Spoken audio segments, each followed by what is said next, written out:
Welcome everyone to part 1 of the Muscle Building Encyclopedia.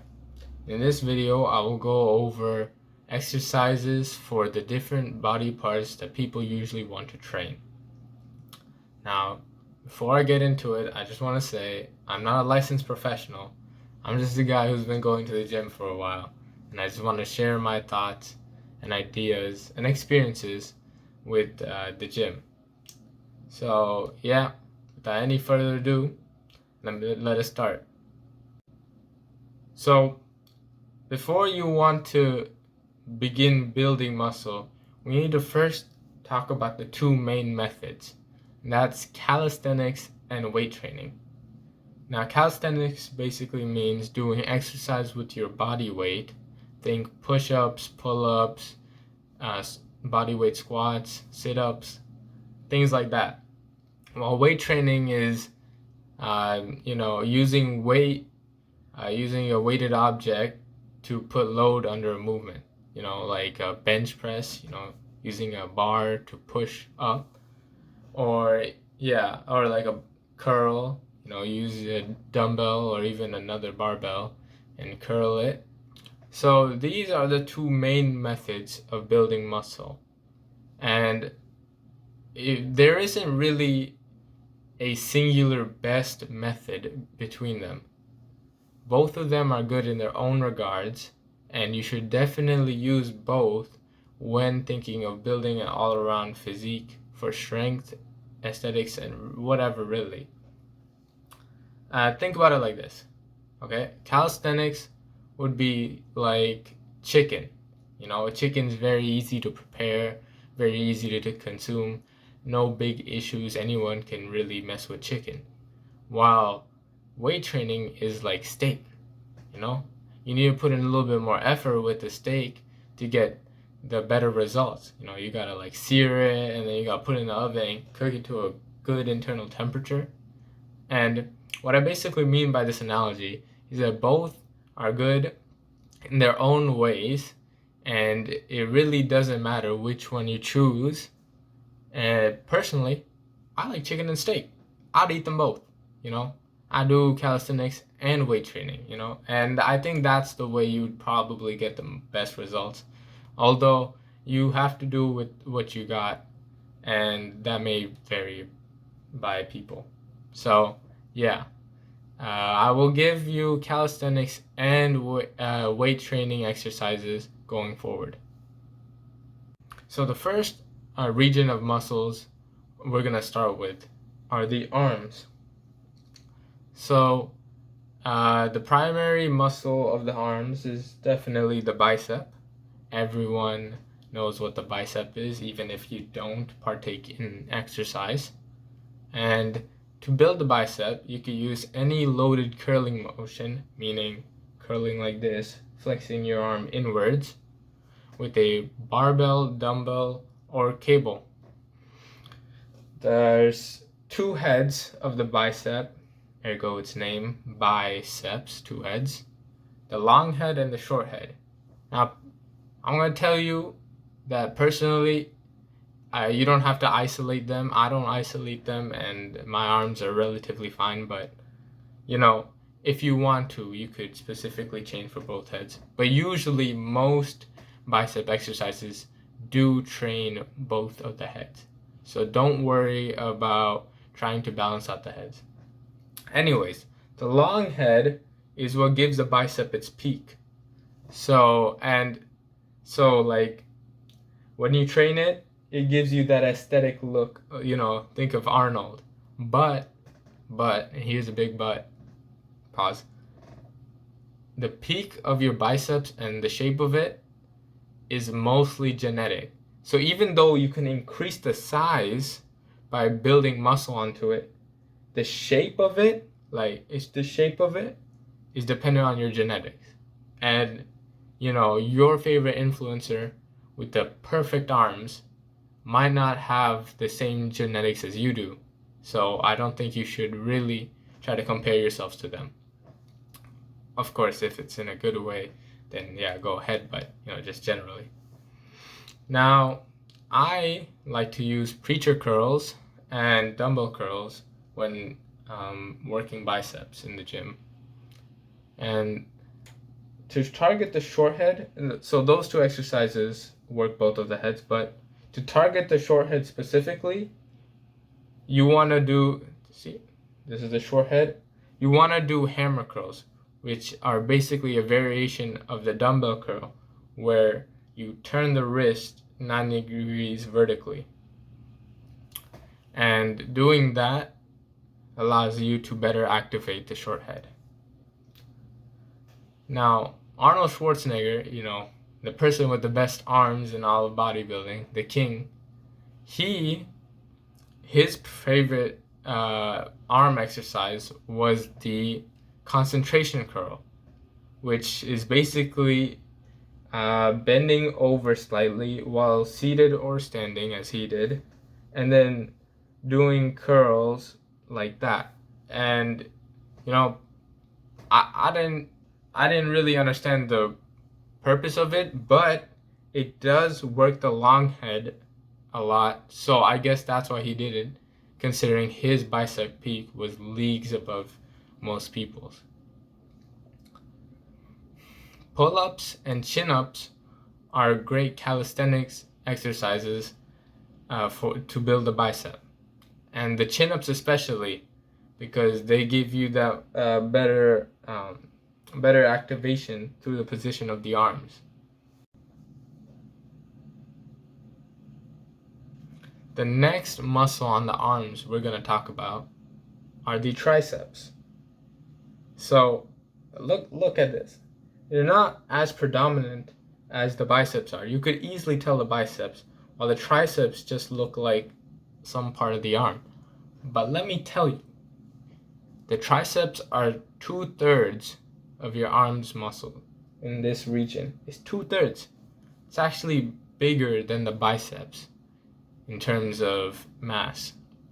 So they are definitely not to be neglected when trying to build arms. Now, think of the triceps as opposite to the biceps. The biceps are activated when you flex your arms, while the triceps are activated when you extend it. Triceps have 3 heads, but for simplicity's sake, I will say that you don't have to isolate them. No. If we get into the nitty-gritty, then of course, you know, to balance out everything and to be proportional, you would want to isolate the heads. But in general, most triceps exercises activate all 3 of the heads. The exercises I recommend for building triceps are skull crushers, tricep pushdowns, and dips, body weight dips. These 3 are all most people would need to build their triceps. The muscle gets worked in pushing movements, so chest and shoulder exercises will also activate them in terms of bench press or shoulder press. Now, the last muscle group of the arms we're going to talk about are the forearms. Now, the forearms this isn't one muscle. This isn't one muscle. There's 3 different and a bit more muscles in the forearm, but they are very significant in building a proportional arm and also in having strength do other things with your arm. So do not neglect them as well. They will bottleneck your other muscles in terms of strength and capabilities. There's 3 muscles in the 3 main muscles in the forearms. The brachioradialis is the largest of the forearm muscles, and it's worked when you're doing curls with a reverse grip. So if a traditional dumbbell curl would be like this, using a reverse grip will better emphasize the forearms. Use a barbell or ease bar to do this. The forearm flexors are involved when you flex your wrist like this. So something like a dumbbell wrist curl would do the job. Lastly, doing isometric holds are great to engage the forearms. Either holding weights or hanging on a bar can prove to activate the muscles to a high degree. The next muscle group we're going to talk about is above the arms, and it's the shoulders. The shoulders are made of 3 muscles: the anterior, medial, and posterior deltoids. The shoulders focus on upwards, forwards, and lateral movements. The anterior delts are located on the front of the shoulders and are worked when you push things forward. Think of a bench press or push-ups. They are the best ways that you can build the anterior deltoids, even when you're not meaning to. It also gets worked when raising things forwards, such as that. The medial delts are the biggest part of the shoulders. They are worked when you push things overhead or when you raise things to the side. You could do that with either a dumbbell or a cable for the raising movements, and for the upwards pressing movements you could use a barbell or a dumbbell. Last but not least are the rear delts. This is important. The rear delts are often neglected and people forget to work them. They provide the shoulders with a round look that many attribute to a boulder, where the term boulder shoulders come from. So think, if you want boulder shoulders, work the rear delts. To do that, use rear delt flies with a dumbbell or cable, as they isolate it very well. The muscles beside the shoulders and towards the neck is the one we're going to talk about now, and they're called the traps. They extend from the sides of your neck down to the middle of your back. The upper traps are the most prominent in terms of an aesthetic perspective, and they generally are referred to as the traps as a whole, but that's not true. Now, you can use shrugs with either a dumbbell or a barbell, and it sounds like what it is. It's literally just holding weights and shrugging your shoulders up. One not so well known exercise you could do to build traps is the farmer's walk. The farmer's walk involves holding weights and walking laps. This exercise will greatly activate your traps, and you will definitely feel sore after doing it. To build the middle traps, rowing exercises with a full range of motion and arched pull-ups, where you do pull-ups with your back arched, are great for focusing on the middle traps, as they are worked when you pull the scapula back. Finally, the lower traps. These are exercised when you depress the scapula or push them down.